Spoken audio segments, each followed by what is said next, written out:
I am Major Clara Ramsey, 35 years old. Yesterday, I stood in the rain and watched an honor guard fold a flag over my husband's casket. Yesterday, I buried Marcus. Today, I became homeless. When I tried to slide my key into the heavy oak door of our Victorian home in Charleston, it didn't turn. It stopped halfway, hitting a metal barrier that hadn't been there when I left for my shift at the base 24 hours ago. I jiggled it, thinking maybe the humidity had swollen the wood again, but deep down, the cold pit in my stomach told me otherwise. The lock had been changed. Through the beveled glass of the bay window, I could see inside. Julian, my husband's half-brother, who hasn't worked a verified day in his 28 years of life, was lying sprawled across Marcus's favorite leather recliner. He was eating my potato chips, his boots resting on the mahogany coffee table, crumbs falling onto the rug I'd bought with my first deployment bonus. But that wasn't what made my breath hitch. In the corner of the room, my stepmother-in-law, Elena, was holding a small gray trash bin. She was pinching my husband's medals, the bronze star and the purple heart, the metal cold and heavy with sacrifice, between her manicured thumb and forefinger, like they were soiled tissues. She dropped them into the bin. Raymond, my father-in-law, stood by the fireplace, sipping a tumbler of scotch at 10 in the morning. He laughed, a low, dry sound. Just clearing out the low-class debris. They think I am just a grieving widow, weak and isolated. They think because I came from nothing in the Rust Belt of Ohio, I have no fight left in me.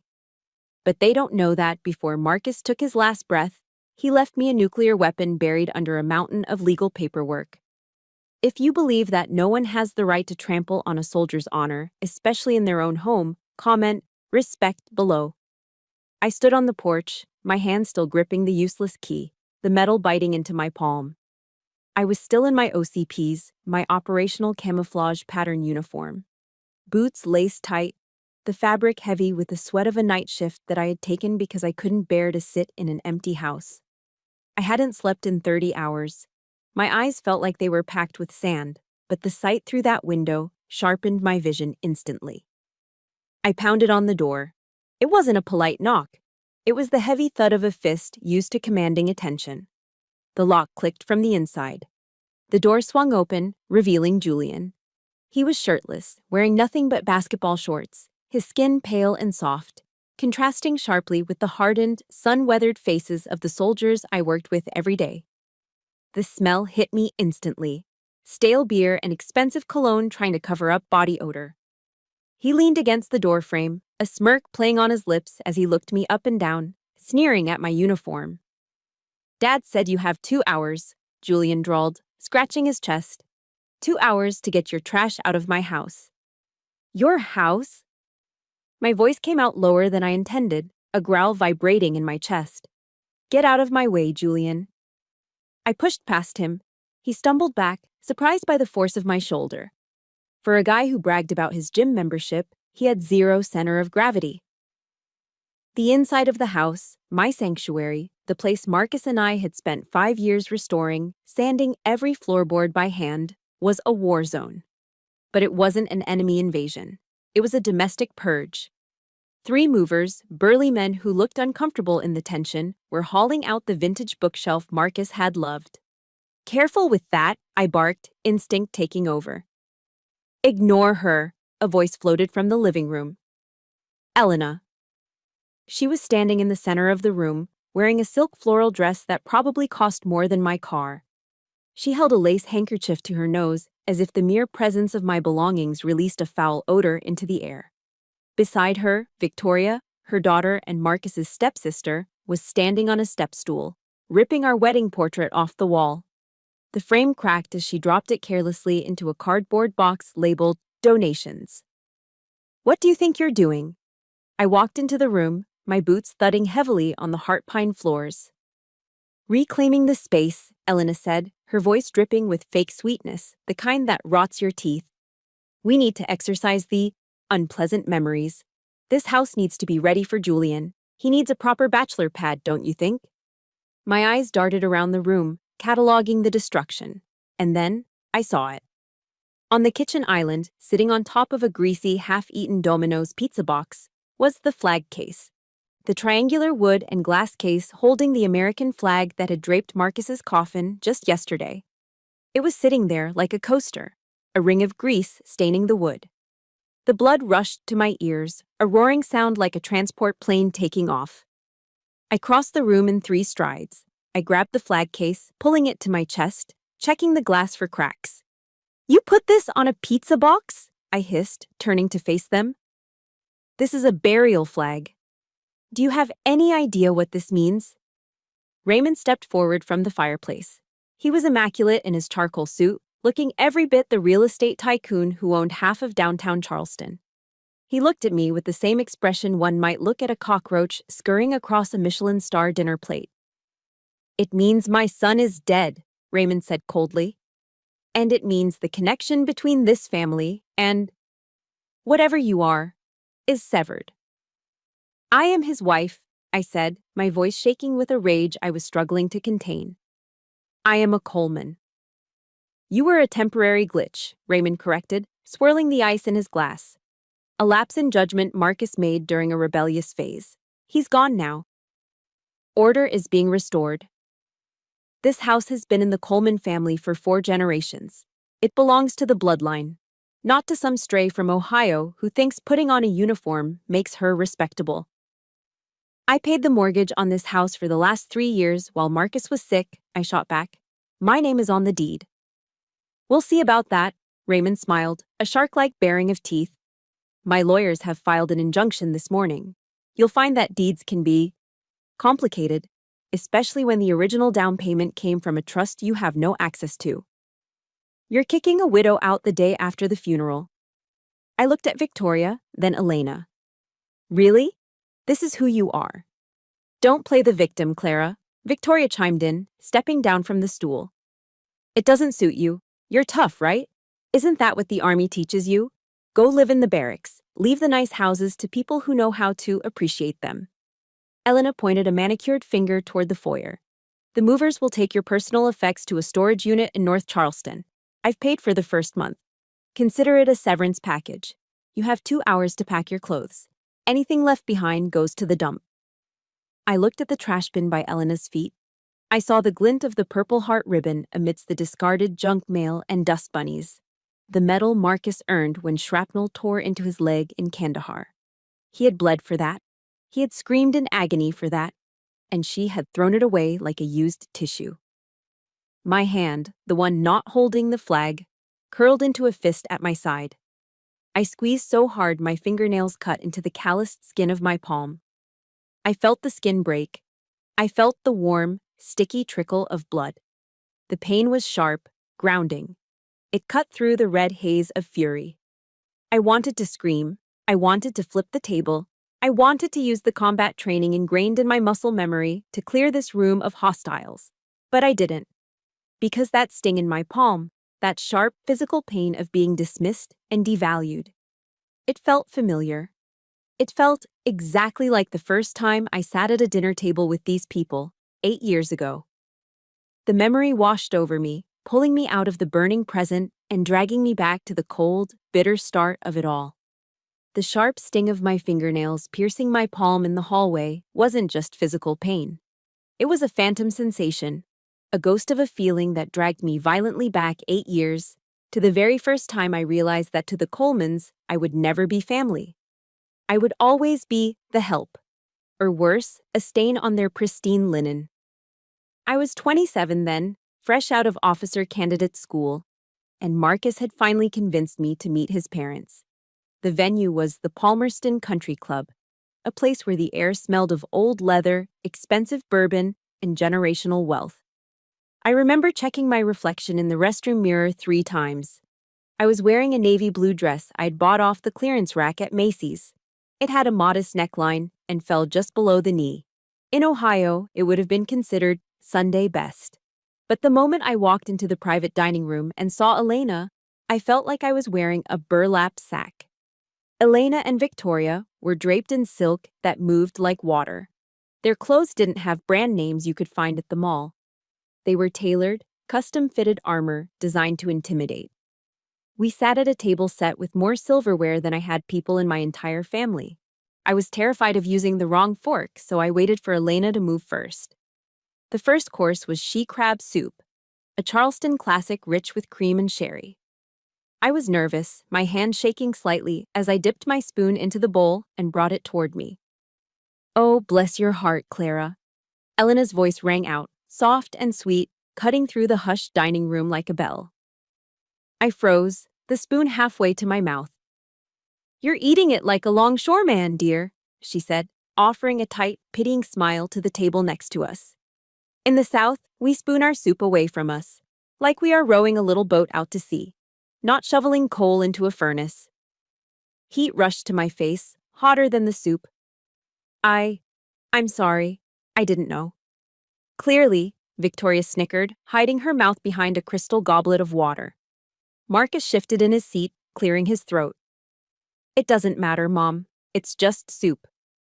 "Manners always matter, Marcus," Raymond interjected. He didn't look at me. He was busy inspecting the label on the wine bottle the waiter had presented. "So, Clara, Marcus tells me you're in the Army. Logistics, was it?" "Yes, sir," I answered, trying to regain my composure. "I'm a quartermaster officer. I manage supply lines, ensuring our troops have everything from ammunition to food in hostile environments. It's actually quite complex." Raymond waved a hand dismissively, cutting me off. "Sounds loud. And dirty."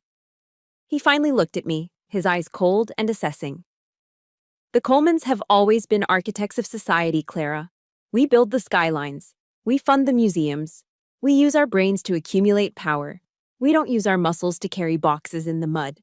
That's work for a different class of people." I felt small. I felt like the dirt he was describing. But I had prepared for this. I told myself they just didn't know me yet. I had a peace offering. "I brought you something, Elena," I said, reaching into my purse. I pulled out a scarf. It wasn't just any scarf.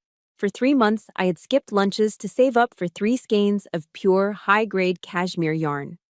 I had spent every free evening knitting it by hand, a complex cable-knit pattern that made my fingers cramp.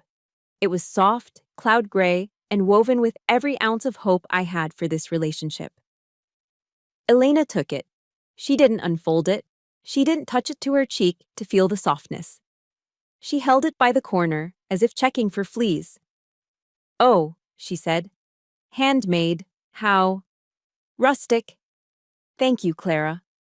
She placed it on the edge of the table, dangerously close to the breadbasket, and turned back to talk to the waiter about the vintage of the Cabernet. 5 minutes later, disaster struck. The busboy, a young kid who looked terrified of Raymond, reached across to clear the bread plates. His elbow clipped Raymond's wine glass. The heavy crystal goblet tipped. Red wine, a rich, dark Cabernet, flooded across the pristine white tablecloth, heading straight for Elena's cream-colored silk lap. "Oh my God!" Elena shrieked, jumping up. Without a second of hesitation, she grabbed the nearest absorbent thing on the table. My scarf. She bunched up the gray cashmere, the wool I had starved to buy, the pattern I had agonized over, and slammed it down into the puddle of wine. She scrubbed the tablecloth frantically, turning the soft gray wool into a sodden, purple dripping mess. "Elena, that's Clara's gift," Marcus gasped, his eyes widening. Elena tossed the soaked, ruined bundle into the busboy's hands with a look of disgust. "Get rid of that. It smells like wet dog now anyway." Thank God it wasn't a real textile, or the stain would have set instantly. It absorbed the wine perfectly, though. Good utility. She sat back down, smoothing her dress, and smiled at me. Crisis averted. Good thinking on my part, don't you think? I stared at the busboy retreating with my hard work, my love, my offering. Now just a rag in his bin. My heart shattered in my chest. I waited for Marcus to yell. I waited for him to stand up, to throw his napkin down, to tell his mother that she was cruel and heartless. But he didn't. Instead, I felt a hand slip into mine under the table. Marcus squeezed my fingers hard. His hand was shaking. He was looking down at his plate, his jaw tight, his ears burning red. He was ashamed. But he was too afraid of his father's money and his mother's manipulation to say a word. That squeeze was an apology. It was a silent plea. "Please endure this for me. Please don't make a scene. I love you, but I can't fight them. I squeezed back. Because I loved him. Because I thought love meant enduring humiliation to keep the peace. I didn't know then that silence is just permission given to abusers. If you have ever poured your heart into a gift, a gesture, or a relationship, only to have it treated like trash by the people you were trying to impress, please hit that like button and comment. I see you. Let's show the world that we support each other, even when our own families don't.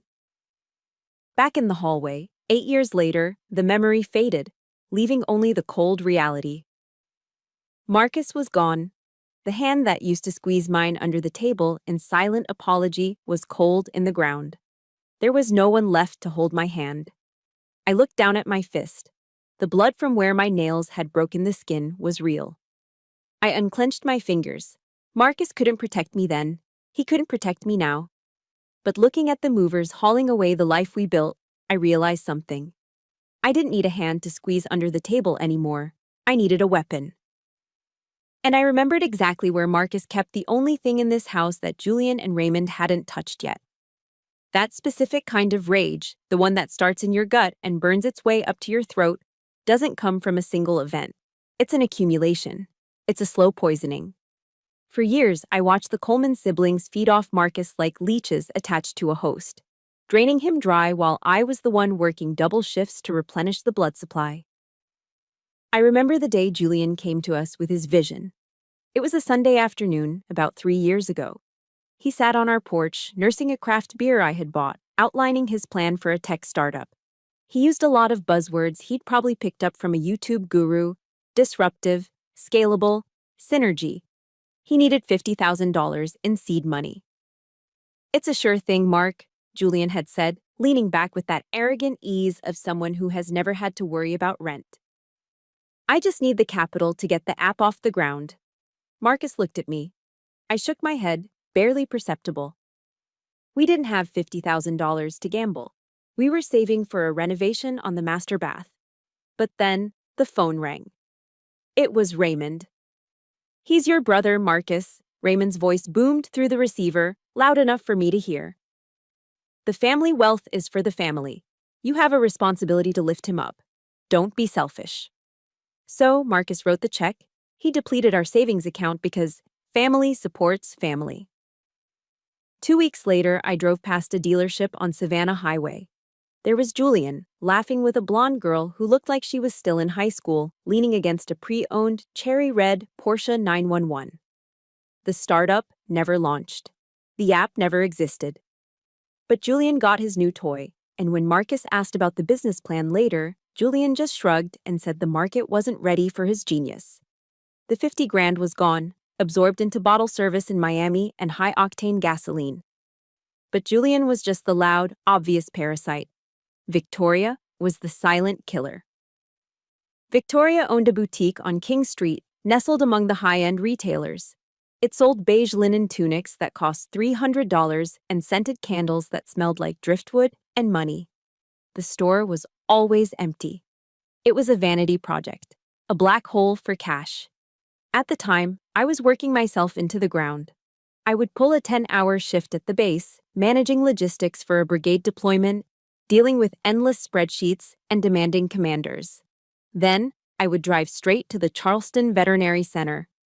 I'd swap my OCPs for blue scrubs and work another 6 hours as a vet tech, cleaning up dog vomit, holding terrified cats for blood draws, and mopping floors until midnight.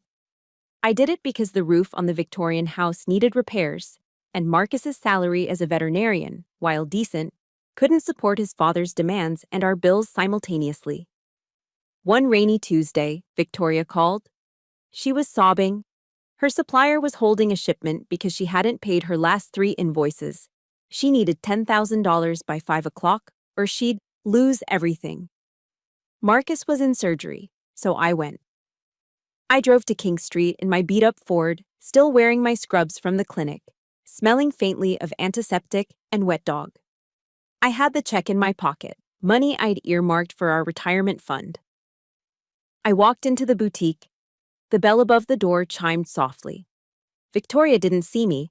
She was behind the counter, chatting with a woman who had a Louis Vuitton bag perched on her arm. It's just so hard, Victoria was sighing, adjusting a display of silk scarves. Running a business is exhausting, and I can't expect any help from my brother. He's completely whipped. Really? The customer asked, feigning interest. Oh, completely. Victoria lowered her voice, but in the quiet shop, it carried perfectly. He married this girl from Ohio. Total trailer trash. She's a gold digger, plain and simple. She saw the Coleman name and latched on like a tick. I honestly don't know what he sees in her. She has zero class. I froze by a rack of overpriced tunics. The check in my pocket felt like it weighed 100 pounds. Gold digger. The word slapped me across the face. I was the one scrubbing floors at midnight. I was the one eating peanut butter sandwiches for lunch so we could afford to fix the plumbing. I was the one writing the check to save her failing vanity project. And I was the gold digger. I wanted to storm up to the counter. I wanted to tear the check into confetti and throw it in her face. I wanted to scream that her business was a joke and her brother was the only reason she wasn't working at a drive-thru. But I didn't. I reached for my phone and put on my earbuds. I hit play on my Jocko podcast playlist. Jocko Willing's gravelly voice filled my head. Discipline equals freedom. Don't let your emotions control you. Take ownership. Hold the line. I breathed in. I breathed out. I channeled every ounce of military bearing I had. I walked up to the counter, placed the check on the glass surface, and looked Victoria dead in the eye. Here's the loan Marcus promised, I said, my voice flat, devoid of emotion. Make it last, Victoria. She turned pale, her eyes darting to the customer, then back to me. She snatched the check without a word. I turned on my heel and walked out. I didn't do it for her. I did it so Marcus wouldn't have to listen to her cry later. That was the dynamic. They took, we gave, and they despised us for it. And it all started before we even said, I do. It went back to the prenup. A week before our wedding, Raymond had summoned me to his office downtown. It was a cold, glass-walled room overlooking the harbor. He didn't offer me water. He slid a thick document across the mahogany desk.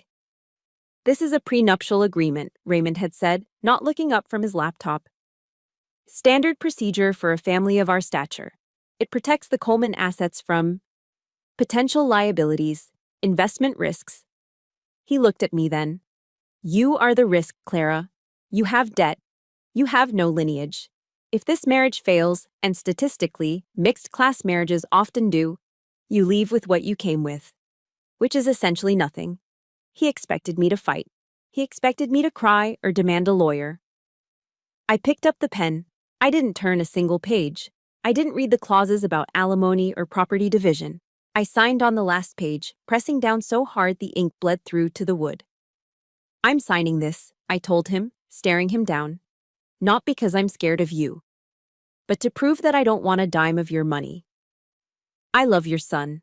That's something you can't buy, and it's something you clearly don't understand. I walked out of that office thinking I had won a moral victory. I thought proving I wasn't greedy would earn their respect. I was naive. They didn't see my signature as an act of love. They saw it as submission. They saw it as a green light to treat me as disposable. And now, standing in the hallway of the house I had fought for, paid for, and bled for, I realized the ultimate irony. I looked at the pile of bills on the side table, unpaid notices that Julian and Victoria had ignored while Marcus lay dying. And right next to them, half buried under a flyer for a pizza delivery, was the piece of paper that had changed everything. The diagnosis. The financial bleeding was nothing compared to the war we had just lost. But as I stared at those bills, a cold realization washed over me. The prenup Raymond had forced me to sign? He thought it was his shield. He had no idea that in his arrogance, he had left a back door wide open. They thought I was the risk. They were about to find out just how dangerous a risk I really was. The piece of paper that changed our lives wasn't a bill or a lawsuit. It was a single page of medical letterhead, crisp and white, that felt heavier than a granite tombstone in my hands. Stage 4 pancreatic cancer. The oncologist, a kind man with tired eyes at MUSC Health, had used words like aggressive, palliative, and 6 months. But all I heard was a static noise, a high-pitched ringing that drowned out the world. Marcus, my strong, gentle Marcus, who had spent his life healing animals, was being eaten alive from the inside. You would expect a family to rally. In the movies, or maybe in the Ohio town I grew up in, a diagnosis like this brings lasagna casseroles to the front porch and tearful vigils in the living room. But this was the Colemans. When Marcus called his father to break the news, Raymond didn't ask about pain management. He didn't ask if Marcus was scared. He didn't even drop the businesslike cadence of his voice.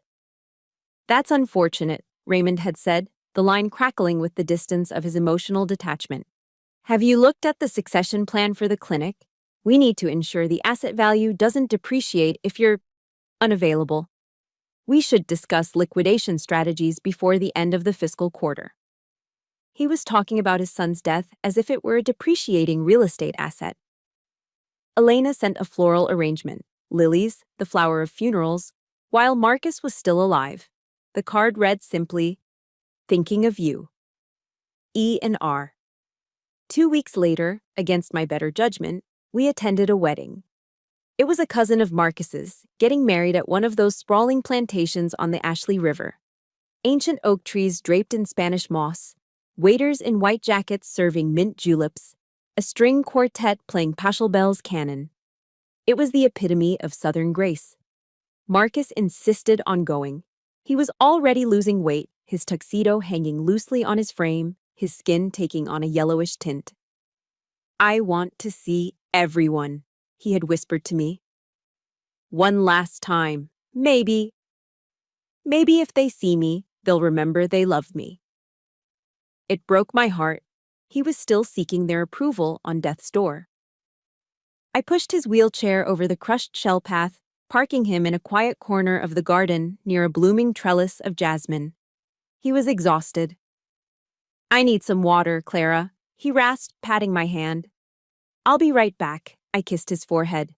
"Don't move." I made my way toward the bar, navigating through the sea of pastel dresses and seersucker suits. The line was long.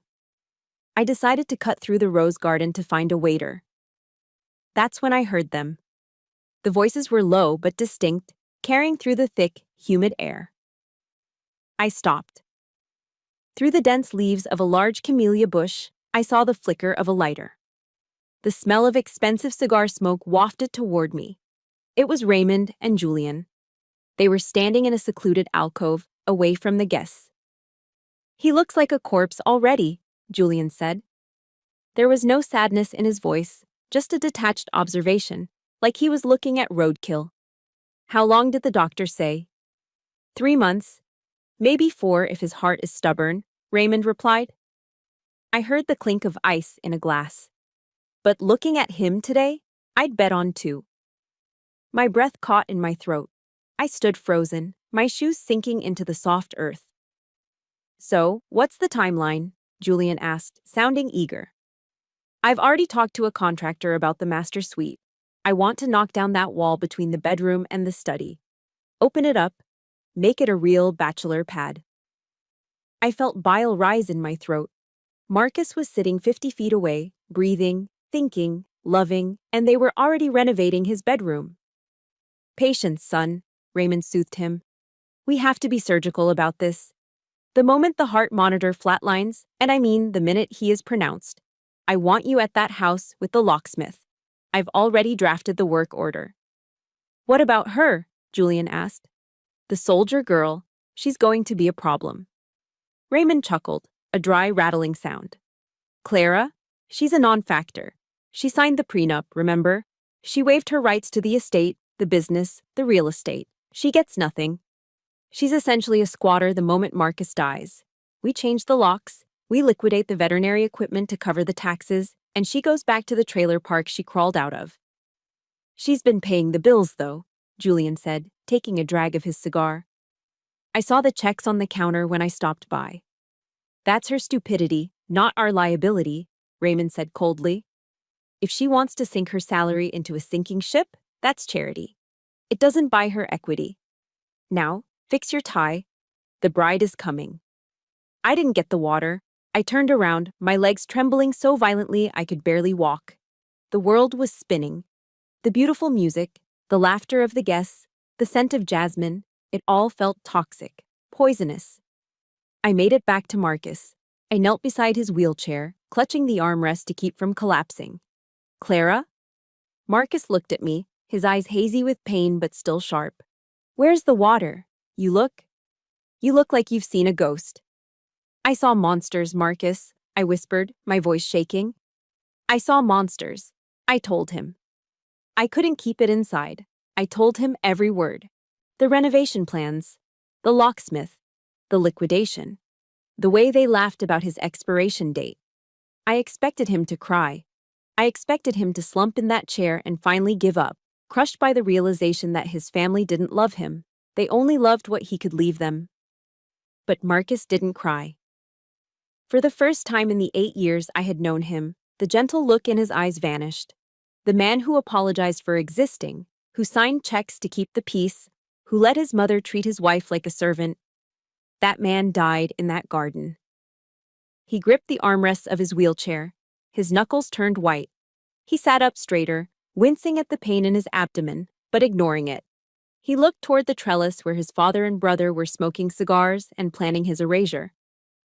They want the master suite, Marcus said, his voice low, raspy, but terrifyingly steady. They want to liquidate my life? Marcus. I reached for his hand. He pulled a small leather-bound book from his tuxedo pocket. His pocket New Testament. He didn't open it. He just held it like a stone. Yea, though I walk through the valley of the shadow of death, I will fear no evil. Marcus recited. We all know the verse. It's the verse of comfort. But Marcus wasn't reciting it for comfort. He looked at me, his eyes burning with a feverish intensity. Do you know the next part, Clara? I nodded, tears streaming down my face. For thou art with me. No, Marcus cut in. The rod and the staff. Thy rod and thy staff. He looked at his father across the lawn. A rod isn't for leaning on, Clara. A rod is a weapon. It's a club used to beat back the wolves. He turned to me, and a grim, cold smile touched his pale lips. They think I'm a dying dog they can kick on the way out, he whispered. They want a war? Okay, I'm going to give them a war. Get me out of here. Take me to Charles Peaton. Peaton, I blinked. The lawyer your dad hates? The shark? Exactly, Marcus said. If I'm going to die, I'm going to die standing up. And I'm going to make sure that when they come for you, they step on a landmine. I wheeled him out of that garden, leaving tracks in the crushed shells. We didn't say goodbye to anyone. The music played on, masking the sound of the first shot being fired in a war that would tear the Coleman dynasty apart. Charles Peaton's law office was located in a narrow brick building on Broad Street, sandwiched between a high-end art gallery and a bank that had been there since the Civil War. It didn't have a flashy sign, just a small brass plaque that hadn't been polished in a decade. Inside, the air smelled of lemon polish, old leather, and expensive tobacco. It was the smell of secrets. Charles Peaton was a legend in Charleston, but not the kind you invited to dinner parties. He was the kind you called when you wanted to destroy someone at a dinner party. He was 70, with a face like a crumpled map and eyes that missed nothing. He had represented Raymond Coleman twice in the 80s, and they had parted ways when Raymond tried to stiff him on a bill. Peaton never forgot a debt. I wheeled Marcus into the office. Peaton didn't offer sympathy. He didn't offer water. He looked at Marcus's gaunt face, then at the fire in his eyes, and simply asked, Who are we killing today? Metaphorically speaking, of course. My father, Marcus rasped, and the legacy he thinks he controls. Peaton smiled. It was a terrifying expression. Music to my ears. Let's look at the battlefield. Marcus laid it all out. The cancer. The eavesdropped conversation in the garden. The plan to change the locks. The prenup I had signed.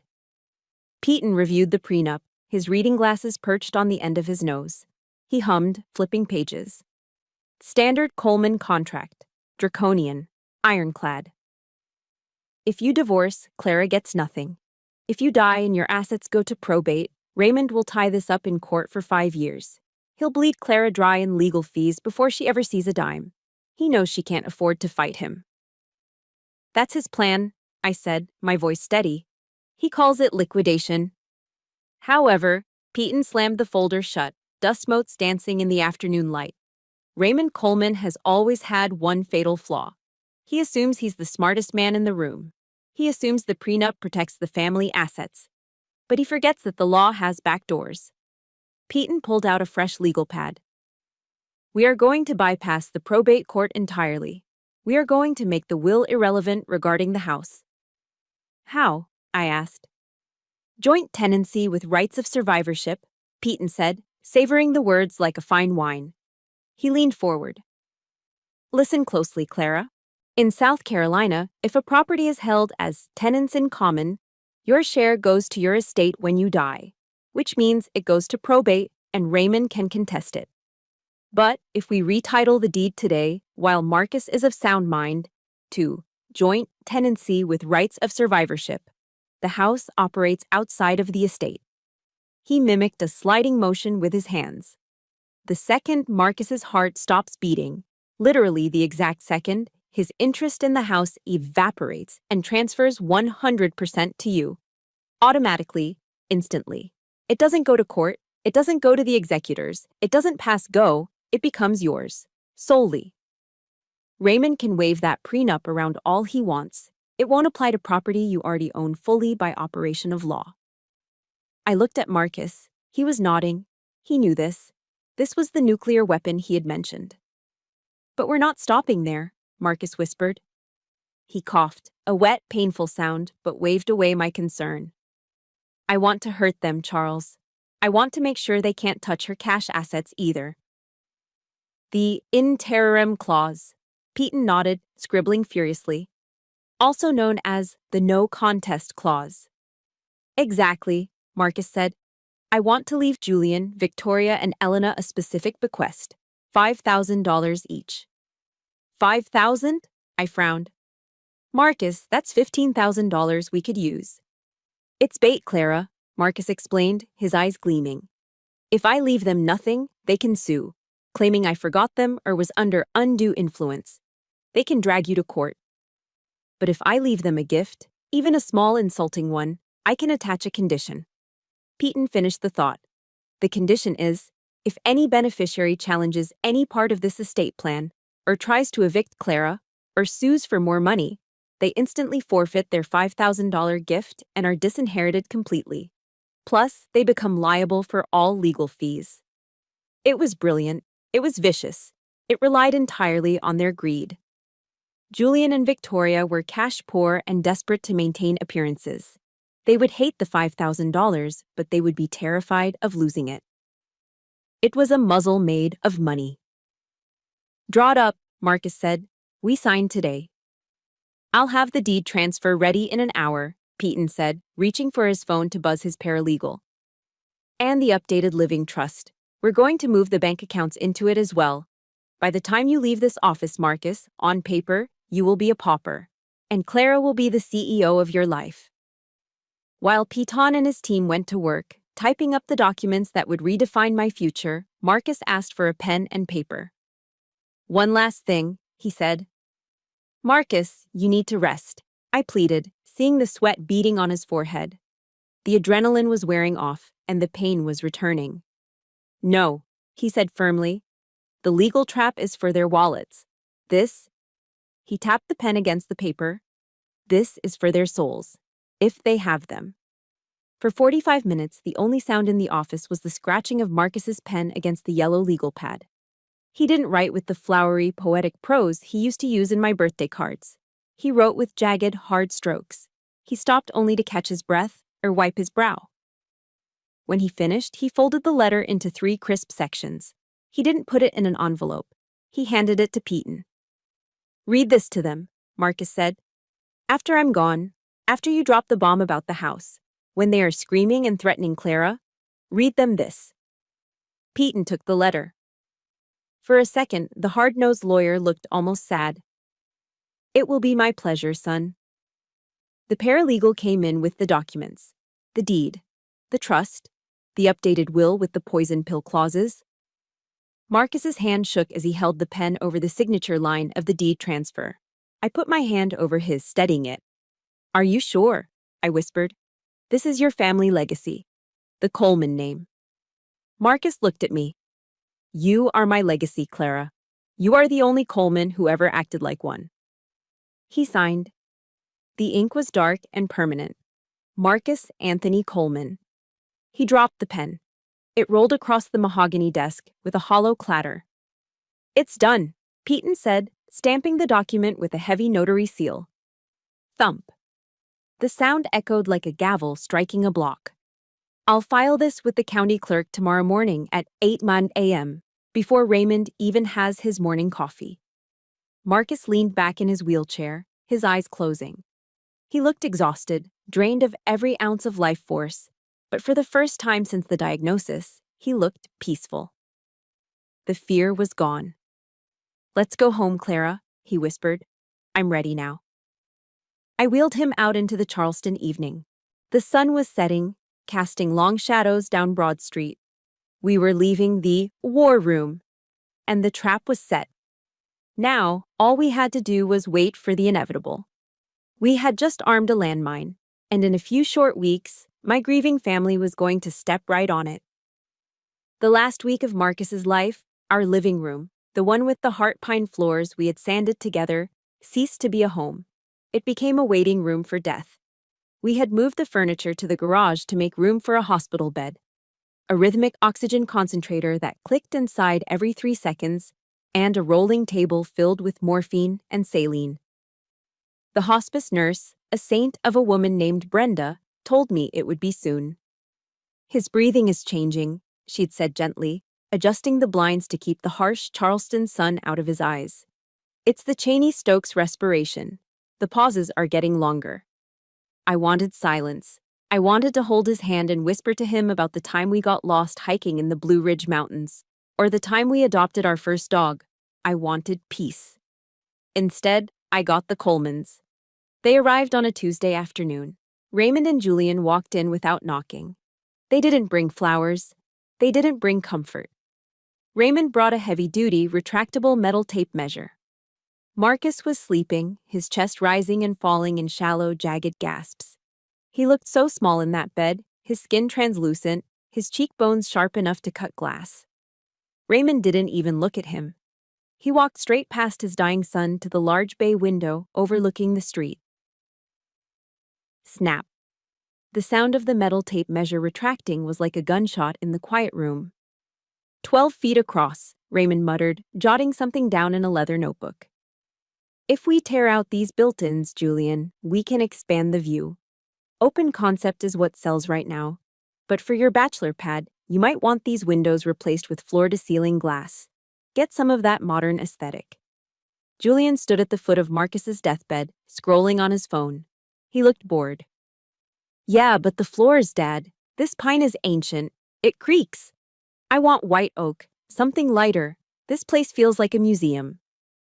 I was sitting in a chair by Marcus's head, holding a sponge to his dry lips. My hand froze. "He can hear you," I whispered, my voice trembling. "He is right here. He is still alive." Raymond turned to me, looking annoyed that the furniture was speaking. "He's heavily sedated, Clara. He doesn't know if he's in Charleston or Timbuktu. We're just being practical. No sense in wasting time once the transition occurs. Contractors are booked months out." Zzzzt. Snap. He measured the wall behind Marcus's head. "Yeah, this wall goes. We'll need a structural engineer, but it's doable." The door opened again. Elena drifted in. She was holding a plastic deli container from Harris Teeter. The price tag was still on the lid. $6.99 chicken noodle. She placed it on the table next to the morphine, pushing aside a photo of our wedding to make room. The container was cold. Condensation had already made the label soggy. "I brought sustenance," she announced, checking her diamond-encrusted watch. "How is he?" "Dying, Elena," I said, feeling the hot tears prick my eyes. "He is dying." "Well," she sighed, smoothing her skirt, "we all have our time." She looked at me, her expression shifting from indifference to a faux concerned pity that felt like a slap. Speaking of time, Clara, I was looking at listings this morning. There are some very affordable studio apartments in North Charleston, near the industrial park. I stared at her. What? For you, dear, she said, lowering her voice as if sharing a secret. Once the funeral is over, you'll need to vacate. Obviously, you can't afford a place downtown on a soldier's salary. And with the rental market being what it is, well, I thought you should start looking now. You don't want to be homeless and a widow in the same week. It's just bad optics. She was evicting me, while my husband, her stepson, was fighting for his last breaths 3 feet away. She was browsing rental listings for me in the crime-ridden part of town. Get out, I whispered. Excuse me? Raymond stopped measuring. I said get out. I stood up, my chair scraping against the floor. Get out to the porch, get out of his sight. If you want to measure the walls for his coffin, do it outside.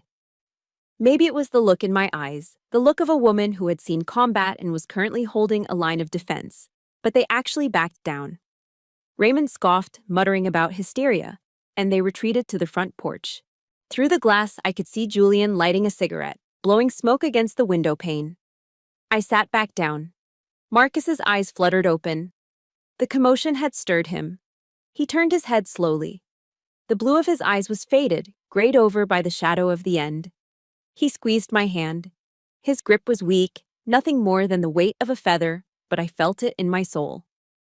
Clara, he breathed. The sound was wet, rattling. I'm here, baby. I'm right here. The line, he whispered, struggling to focus on my face. Hold. The line. It was a phrase from Jocko Willink. It was something we said to each other when the deployments were long, when the money was tight, when the world felt heavy. Hold the line, don't give an inch. Stay disciplined. I will, I promised, kissing his knuckles. I won't let them break through. I promise. He closed his eyes. He let out a long sigh, like he was finally putting down a heavy rucksack he had carried for 35 years. And then, silence. The rhythmic whoosh-click of the oxygen machine continued, but the chest beneath the sheet was still. Brenda, the nurse, stepped forward. She checked his pulse. She checked his pupils. She looked at me with infinite sadness and nodded. He's gone, honey. Time of death, 4:12 p.m. I didn't scream. I didn't wail. I just laid my head on his chest, right over his silent heart, and let the first sob break loose. This is the moment where I ask you, have you ever seen greed overshadow grief? If you believe that a family should be mourning their loss instead of measuring the floorboards, please hit that like button and comment, heartless, below. Let's show the world that we value people over property. The door opened. I thought they were coming in to say goodbye. I thought, surely, now that he was gone, the reality would hit them. Raymond walked in. He looked at the nurse, who was turning off the oxygen machine. He looked at me, sobbing on his son's chest. He didn't come to the bedside. He didn't touch Marcus. He reached into his suit pocket and pulled out his phone. He dialed a number he clearly had on speed dial. It's Raymond, he said into the phone, his voice loud and clear in the silent room. He's dead. 4:12 p.m. Yeah, call the bank. Freeze the joint accounts immediately. I want a padlock on the safety deposit box within the hour. And get the paperwork ready for the eviction. I don't want her taking anything of value. He hung up. He looked at me, his eyes dry, his face calculating. I'm calling the funeral home to pick up the body, he said to me. You have 2 days to get your affairs in order before the service. After that, you're trespassing. He turned and walked out to tell Julian the good news that the renovation could finally begin. I stayed there, holding Marcus's cooling hand. They thought the war was over because the soldier had fallen. They had no idea that the soldier had passed the ammunition to me, and I was just waiting for the right moment to pull the trigger. The humidity in Charleston on the day of the funeral was oppressive, a wet, heavy blanket that made the black wool of my dress cling to my skin like a second layer of grief. The air inside the historic Episcopal Church wasn't much better, despite the industrial fans whirring in the corners. It smelled of stale incense, expensive lilies, and the distinct, sharp scent of old money. I walked through the heavy oak doors, my head held high. I was the widow. In every etiquette book, in every tradition known to civilized society, the widow walks first. The widow sits in the front pew, closest to the casket. The widow is the anchor of the mourning procession. But as I started down the center aisle, my eyes fixed on the mahogany casket draped in the flag I had rescued from the pizza box 2 days ago, a shadow stepped into my path. He was a large man, wide as a refrigerator, wearing a black suit that strained at the shoulders and an earpiece coiled behind his ear. He wasn't a church usher. He was private security. "Excuse me, ma'am," he said, his voice low but firm, blocking my way to the front row. "I'm his wife," I said, my voice hoarse from 2 days of crying. "Please move." "I'm sorry, ma'am." He didn't budge. He crossed his hands in front of him. "Mr. Coleman has given strict instructions. The first pew is reserved for the immediate nuclear family only, parents and siblings." I stared at him, the blood draining from my face. I am his immediate family. I am his wife. "The seating chart is final," the guard said, gesturing to a row 3 benches back. "You're listed in the Friends and Guests section, row 3. Please take your seat. We don't want to cause a scene in the house of God, do we?" I looked past him. In the front row, Raymond sat stoically, staring ahead. Elena was dabbing dry eyes with a lace handkerchief. Julian was checking his watch. Victoria was fixing her hair in a compact mirror. There was an empty space next to Julian, a deliberate gap where I should have been. A scene. That's what they wanted. They wanted the trashy girl from Ohio to scream and shout so they could point and say, "See? She has no class." I swallowed the scream building in my throat. I stepped back. I walked to the 3rd row and sat down between a distant cousin I had never met and a former business partner of Raymond's. I sat there, staring at the back of Julian's head, feeling the eyes of 300 of Charleston's elite boring into my back. The widow in the 3rd row. The message was clear. I was already an outsider. Then came the eulogy. Raymond walked up to the pulpit. He adjusted the microphone, looking every bit the grieving patriarch. He spoke for 20 minutes. He spoke about Marcus's childhood, his time at the prep school, his Coleman blood, and his potential. He spoke about how Marcus was a bridge to the future for his brother Julian. He thanked Elena for being a rock during this difficult time. He never said my name. Not once. He erased 8 years of marriage. He erased the woman who held Marcus's hand through chemotherapy. He erased the wife who worked 2 jobs to keep his roof from leaking. In Raymond's version of history, Marcus died a bachelor son, tragic and alone, surrounded only by his loving parents. I sat there, my hands clenched in my lappy, fingernails digging into the fabric of my dress. I wasn't sad anymore. The grief had been burned away by a cold, white-hot fury. The service ended and we moved to the cemetery. Magnolia Cemetery is beautiful, a sprawling garden of the dead with ancient oaks and moss-draped statues. We gathered around the open grave. The heat was intensifying, the cicadas buzzing a deafening chorus. The priest finished the committal prayers. Ashes to ashes, dust to dust. Raymond stepped forward to the edge of the grave. He wasn't holding a handful of dirt to throw onto the casket. He was holding a glass of scotch he must have brought from the limo. He turned to the crowd, raising the glass. "To Marcus," Raymond announced, his voice carrying over the silence. "He returns to the earth, but his legacy remains with the family. And to ensure that legacy lives on, I am proud to announce that his brother, Julian, will be moving into the family estate on East Bay Street immediately. He will restore the home to its former glory, just as Marcus would have wanted." A murmur went through the crowd. He was announcing a real estate transfer over an open grave. He was effectively evicting me publicly, framing it as a tribute to the dead. I looked at Julian. He smirked, taking a sip from a flask he had hidden in his jacket. He looked at the house keys dangling from his finger, my house keys, and winked at me. I stood there, frozen. The disrespect was so absolute, so complete, it felt surreal. Then I felt a presence beside me. It was Victoria. She had moved back from the front row to stand next to me as the crowd began to disperse. She looked me up and down, her eyes landing on my face. She leaned in close, the smell of her expensive, cloying perfume mixing with the scent of the damp earth. "You look terrible, Clara," she whispered, her voice a poisonous hiss. "Don't cry too loud, you're ruining your face. And honestly, it's smearing that cheap drugstore mascara all over your cheeks. You look like a raccoon." She pulled back, giving me a pitying smile for the benefit of the onlookers. "Go pack your bags, honey. The movers are coming at 8 a.m. tomorrow." Something inside me snapped. It wasn't a loud snap. It was the quiet metallic click of a safety being disengaged on a weapon. I stopped crying. I reached into my purse. I didn't pull out a tissue. I pulled out my phone. I wiped the cheap mascara from under my eye with my thumb. I looked at the screen. The signal was strong.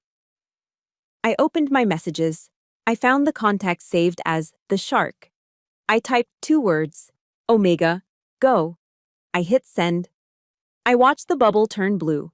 I watched the delivered notification appear. I looked up at Raymond, who was laughing with a business associate near the hearse. I looked at Julian, spinning my keys. I looked at Victoria, checking her makeup. They thought they had buried Marcus. They thought they had buried me. They didn't know that the text message I just sent had initiated a chain reaction that was already traveling down the fiber optic cables to the county clerk's office, to the sheriff's department, and to Charles Peaton's desk. I put my phone back in my purse. I didn't say a word to anyone. I turned my back on the Colemans and walked toward my car. The widow in the 3rd row was gone. The major had just taken the field, and the enemy had no idea they were already surrounded. The text message I sent at the cemetery, Omega, go, had taken exactly 12 minutes to manifest into reality. I was back on the porch of the Victorian house on East Bay Street. The scene was exactly as I had left it in the morning, frozen in a grotesque tableau of entitlement. The movers were still hauling boxes. Victoria was still smirking. And Raymond Coleman was standing in the doorway, blocking my entry with the arrogance of a man who believes he owns the very air he breathes. "You have some nerve coming back here," Raymond sneered, checking his Rolex. "The 2 hours are up, Clara. You are officially trespassing. I was just about to call the police to have you removed." "Don't bother," I said, my voice calm, almost bored. "I saved you the trouble." Raymond frowned, confused. "What?" Before he could answer, the sound of tires crunching on gravel shattered the afternoon quiet. It wasn't the polite purr of a luxury sedan. It was the aggressive, heavy growl of engines meant for pursuit. 2 vehicles turned into the long driveway. The first was a black Lincoln Town Car with tinted windows. The second was a Charleston County Sheriff's Cruiser, lights flashing silently, the blue and red bouncing off the white columns of the porch. Raymond's face lit up with a smug satisfaction. "Well, look at that. They're prompt. I suppose someone at the precinct knows who pays the taxes in this town." He smoothed his tie and stepped down the stairs to greet them, putting on his best aggrieved homeowner face. "Officers," Raymond called out as the sheriff's door opened. "Thank you for coming. This woman is refusing to vacate my property. She's becoming belligerent."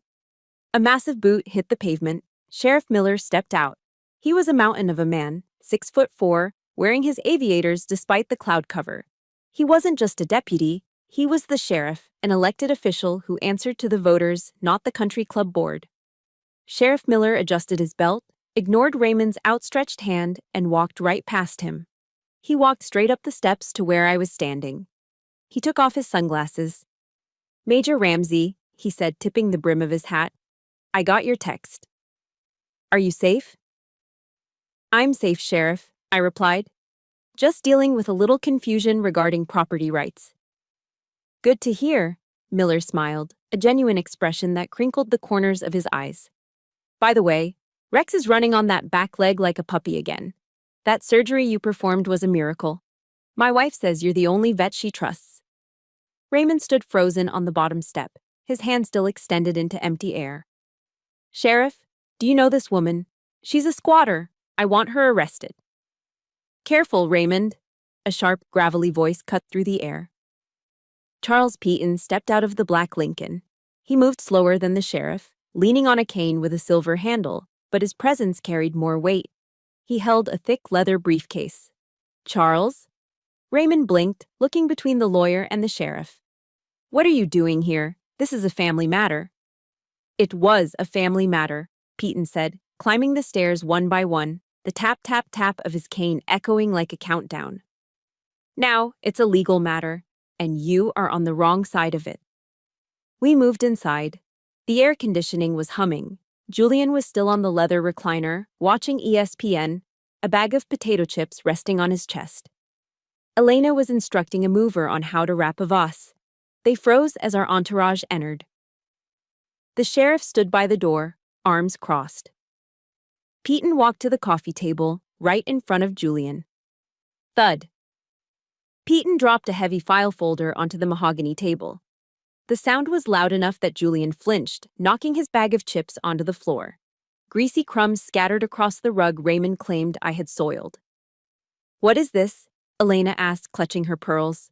Who let these people in? I did, I said, stepping forward. Because this is my house. Don't be delusional, Raymond snapped, closing the front door. We have the will. We have the prenup. The house belongs to the estate. As executor, I control the estate. The law is clear.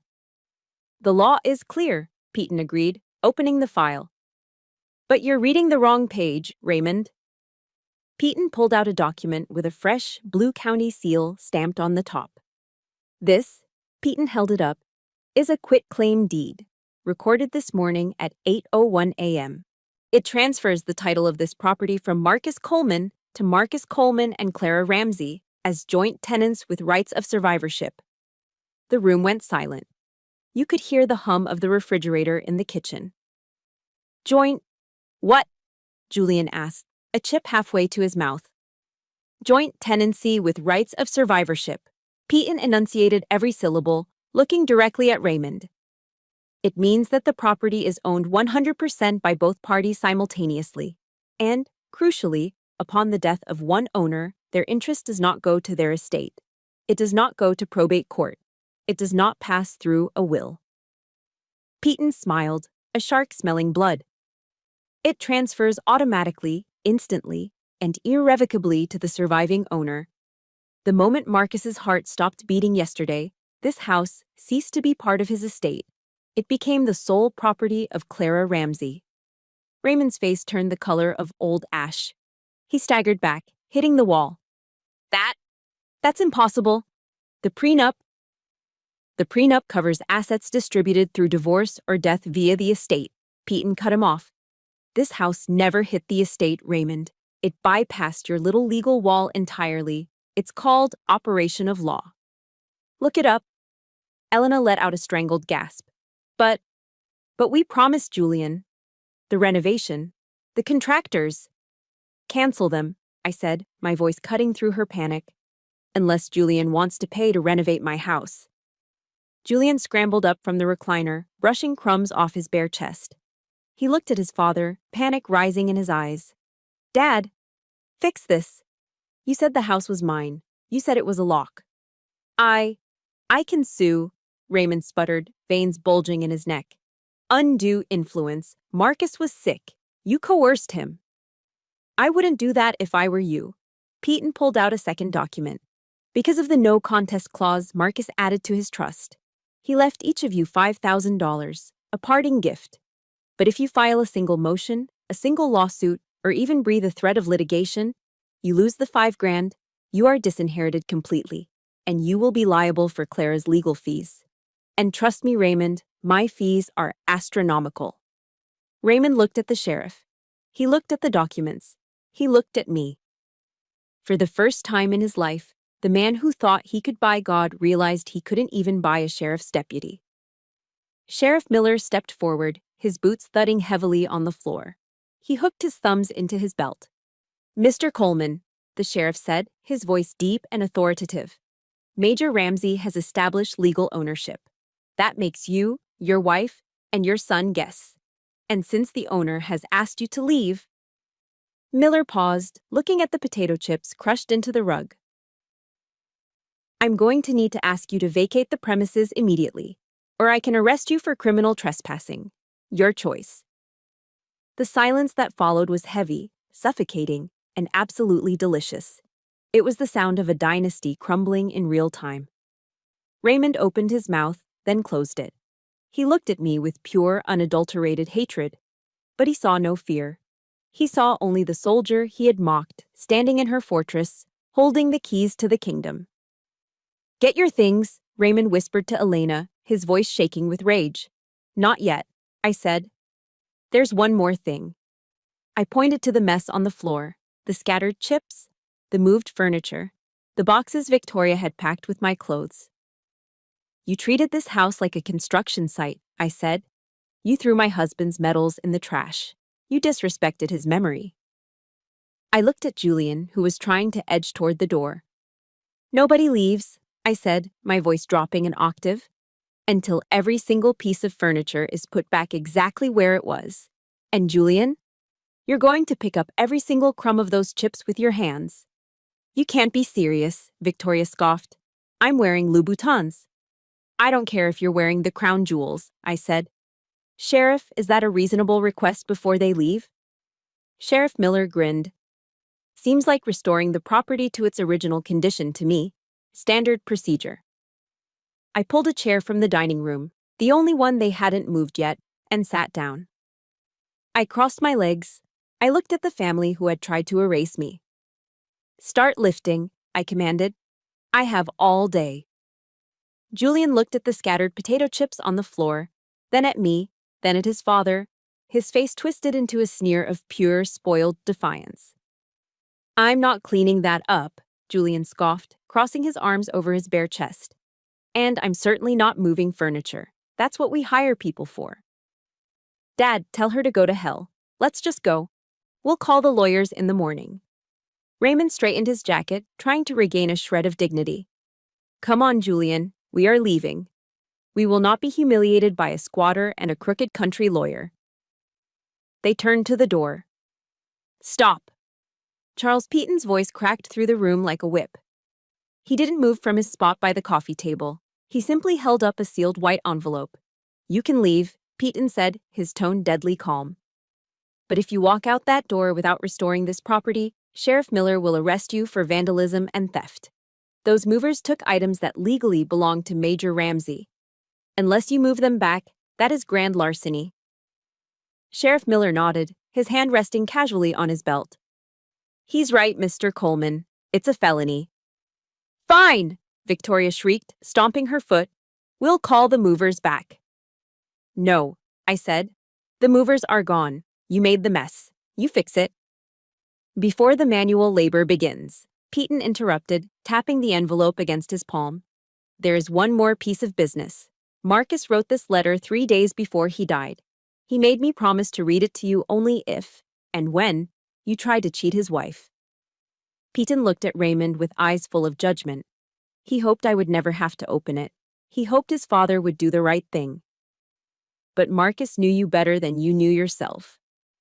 The room went still. Even the air conditioning seemed to pause. Peaton broke the wax seal. He unfolded the yellow legal paper, the handwriting shaky and jagged, written by a dying hand fighting for every stroke. "To my family," Peaton began, reading Marcus's words. "If you are hearing this, it means you did exactly what I feared. It means you didn't grieve for me. It means you tried to erase Clara before my body was even cold." Elena looked away, studying a painting on the wall. Raymond stared straight ahead, his jaw working furiously. "Dad, you always preached about the Coleman blood. You told me that blood was the only currency that mattered, that we were special because of who our ancestors were. You were wrong. Blood is just biology. Honor is what makes a man.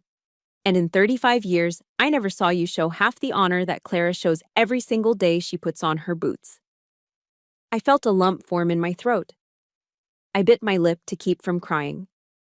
"Elena," Peaton continued, turning toward the stepmother, "your sweetness is a weapon. You used politeness to cut people open. You treated Clara like a servant because you were terrified that her strength exposed your vanity. I saw you wipe your hands after touching her gifts. I saw it all. And I hated myself for not stopping it sooner." Elena gasped, her hand flying to her mouth. "Julian and Victoria," the letter went on. "My brother and sister, I loved you. But I enabled you. I let you become parasites. You think the world owes you a living because of your last name. You are weak. And you are weak because you have never had to fight for anything. Clara fought for everything. She fought for her country. She fought for me. She fought for this house while you were buying cars and handbags with money you didn't earn. Peyton paused, looking at the scripture reference Marcus had scribbled at the bottom. There is a verse Clara loves. Proverbs 11:24. There is that scattereth, and yet increaseth, and there is that withholdeth more than is meet, but it tendeth to poverty. You tried to withhold everything from Clara. You tried to leave her with nothing. And because of that greed, you have lost everything. You have lost the house. You have lost the money. And you have lost the respect of the son who loved you. Peyton lowered the paper. Signed, Marcus Anthony Coleman. The silence that followed was heavy, suffocating. It wasn't the silence of remorse. These people were incapable of that. It was the silence of people who had been stripped naked in the town square. That's a forgery, Raymond whispered, though his voice lacked any conviction. It's notarized, Peyton said, placing the letter on the table. Now, the furniture. I stood up and pointed to the foyer. The wing-back chair belongs in the master bedroom, upstairs. You're joking, Julian said, his voice trembling. That thing weighs 100 pounds.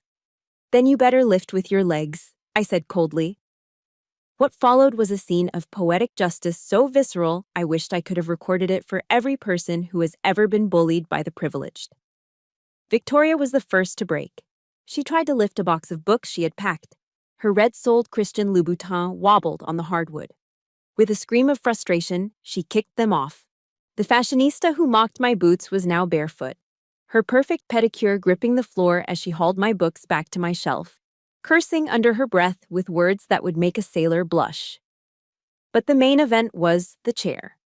It was an antique wingback, upholstered in heavy velvet, a piece Marcus's grandmother had left him. It was massive. Julian grabbed the bottom. He heaved, his face turning a blotchy tomato red. I can't. It's too heavy. Help him, Raymond, Sheriff Miller suggested from the doorway, his hand still resting on his belt. Unless you want to explain to a judge why you're damaging the homeowner's property. Raymond Coleman, the real estate tycoon who hadn't lifted anything heavier than a Scotch glass in 30 years, took off his suit jacket. He loosened his silk tie. He grabbed the top of the chair. On 3, Raymond grunted, sweat already beading on his forehead. They hoisted it. They staggered toward the curved staircase. I walked up the stairs ahead of them. I stood on the landing, looking down. Careful, I commanded, my voice echoing in the stairwell. Don't scratch the banister. I just polished it. I watched them struggle. I watched Julian's knees shake. I watched sweat soak through Raymond's dress shirt, turning the expensive Egyptian cotton translucent. I listened to their labored breathing, the grunts of exertion, the physical manifestation of the burden they had tried to dump on me. Step by step, heave by heave, they were carrying the weight of their greed. When they finally reached the top, they dropped the chair in the hallway with a heavy thud. Julian collapsed onto the floor, gasping for air, clutching his chest. Raymond leaned against the wall, gray-faced, wiping sweat from his eyes with his sleeve. They looked small. They looked pathetic. They looked nothing like the titans who had sneered at me in the cemetery an hour ago. The master bedroom is to the left, I said, not offering them a drop of water. Put it in the corner facing the window. Marcus liked to sit there and watch the rain. They dragged it into the room. They positioned it. When they came back out, Victoria was waiting at the bottom of the stairs, holding her shoes, her hair a mess, her mascara running, ironically, just like she had mocked mine. We're done, Raymond wheezed, grabbing his jacket. We're leaving. One last thing, I called out from the top of the stairs. They looked up at me. I stood there, framed by the light of the chandelier, the mistress of my own fortress. Don't come back, I said. If I see any of you on this property again, I won't call the sheriff. I'll release the dogs. They didn't argue. They didn't threaten to sue. They shuffled out the door, heads bowed, defeated by a dead man's words and a soldier's will. I heard the engines start. I heard the tires retreat down the driveway. I walked down the stairs, silence reclaiming the house. I looked at the sheriff and Charles Peaton. "Good work, gentlemen," I said. "Pleasure was all mine," Peaton grinned, closing his briefcase. I looked at the spot where the potato chips had been. Julian had picked up every single crumb. The floor was clean. The house was mine. And somewhere, I knew Marcus was watching, finally at peace. Charleston is a city built on history, but it runs on gossip. In the humid, magnolia-scented air of the Low Country, secrets are the only currency more valuable than old money. And the story of what happened at the Coleman estate on East Bay Street traveled faster than a hurricane wind. 2 weeks after the sheriff escorted Raymond and his family off my property, the social fallout had settled over them like a thick layer of ash. They hadn't lost their fortune. Men like Raymond Coleman always have offshore accounts and diversified portfolios. But they had lost something far more precious in the South: their standing. I heard about it from Mrs. Abernathy, a neighbor who used to look through me as if I were invisible. She stopped me while I was checking the mail, eager to share the news. Apparently, when Raymond walked into the members-only lounge at the Carolina Yacht Club, the room went silent. No one offered to buy him a drink. No one asked about his golf handicap. The Whisper Network had done its job. He was no longer the grieving father. He was the man who tried to evict a war widow and got outsmarted by his own dead son. Elena fared even worse. The Junior League, the holy grail of Charleston's high society, quietly removed her name from the host committee for the upcoming spring gala. They claimed it was to give her time to mourn. But everyone knew the code. In this town, you can be mean, but you can't be caught being trashy. And trying to steal a house from a veteran is as trashy as it gets. I didn't gloat. I didn't post about it on Facebook. I just listened, nodded, and went back inside my house. The house was quiet now. The movers were gone. The furniture was back in place. The wingback chair sat in the master bedroom, facing the harbor, exactly where Marcus used to sit. On a Tuesday morning, a FedEx courier arrived with a thick envelope. The return address was Raymond's corporate office. I opened it on the kitchen counter. Inside was a cashier's check for $50,000. Attached was a typed note on heavy cardstock, unsigned. "Consider this a settlement for any misunderstandings. We expect this concludes all interactions. Do not contact us again." It was hush money. It was a bribe to keep me from filing further complaints or perhaps suing them for emotional distress. $50,000. To Julian, that was a car. To Victoria, a failed business investment. To me, it was an insult. I looked at the check. I thought about the years I spent clipping coupons. I thought about the extra shifts I worked at the clinic. $50,000 could pay off the rest of my student loans. It could buy a new car to replace my beat-up Ford. But then I looked at the flag case on the mantel. I took the check out to the front porch. I sat in the rocking chair Marcus had bought for our first anniversary. I struck a match. The flame caught the edge of the stiff paper, curling it black. I watched the numbers, the zeros, the commas, the bank logo, turn into smoke. I dropped the burning paper into an old ceramic ashtray and watched it crumble into gray dust. I scooped the cold ashes into a plain white envelope.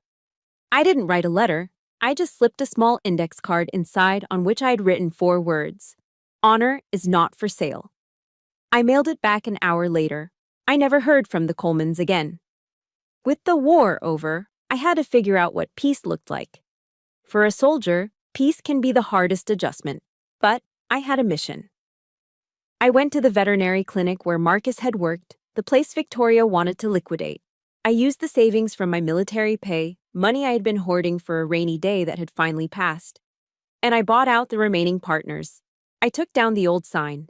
In its place, I commissioned a new one, hand-painted in gold lettering. The Marcus Coleman Veteran Veterinary Center. I restructured the business model. We still treated the poodles and Persians of downtown Charleston, but I launched a new program. We offered free care for service dogs and heavily discounted rates for the pets of veterans. On opening day, the waiting room was full. I saw men with prosthetic legs sitting with their golden retrievers. I saw young women with PTSD scratching the ears of their support cats. I saw a community that had been overlooked, finding a place where they were treated with dignity. Marcus would have loved it. He would have loved that his name was no longer associated with real estate greed, but with healing. Life fell into a rhythm. I started running again. Every morning at 5 a.m., before the heat became unbearable, I ran along the Battery. I watched the sun rise over Fort Sumter, painting the water in shades of violet and gold. My lungs burned, my legs ached, and for that hour, I felt alive. I wasn't just a widow. I wasn't just a victim of family drama. I was Clara. Strong, capable, and free. One evening, about 6 months after the funeral, I sat on the porch as the sun went down. The cicadas were starting their evening song. I had a glass of sweet tea in my hand. For 8 years, I had made sweet tea for Elena. She always complained it was too sweet, or not sweet enough, or that the ice was the wrong shape. I had drunk it with a knot in my stomach, waiting for the next criticism. I took a sip. The condensation was cool against my fingers. The tea was cold, amber-colored, and sugary. It tasted like summer. It tasted like ownership. For the first time, there was no bitter aftertaste of resentment. It was just tea. And it was perfect. I finished the glass and went inside. I walked up the curved staircase, the one Raymond and Julian had struggled to climb, and went into the master bedroom. I stood before the full-length mirror. I wasn't wearing my black morning dress. I wasn't wearing scrubs. I had put on my dress blues. The fabric was crisp, the creases sharp. I opened the jewelry box on the dresser. Inside, resting on velvet, were the medals I had rescued from the trash. The Purple Heart, the Bronze Star, and my own commendations. I pinned them to my chest. They clinked softly, a familiar, comforting sound. I looked at my reflection. I saw the lines around my eyes. Grief had left its mark, yes. But the eyes themselves were clear. The shadows were gone. I looked over my shoulder at the empty wing-back chair by the window. I didn't feel lonely. I felt a presence, warm and reassuring, like a hand squeezing mine under a dinner table. "We did it, Marcus," I whispered to the empty room. "The perimeter is secure. The home is safe." I touched the bronze star, feeling the cold metal warm under my fingertips. "Mission accomplished," I said, a small smile touching my lips. "Rest easy, soldier. I've got the watch from here." I turned off the light, leaving the room in darkness, save for the moonlight spilling across the floorboards we had saved.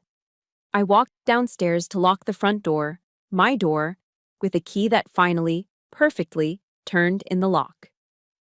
If there is one thing I want you to take away from my battle with the Colemans, it is this. Your value is never determined by the people who refuse to see it. For years, I thought if I just worked harder, smiled more, or stayed quieter, they would finally respect me. I was wrong. Respect isn't something you negotiate for. It is something you command by knowing your own worth. You cannot change a toxic family, but you can change the locks. Don't let a bloodline or a bank account define you.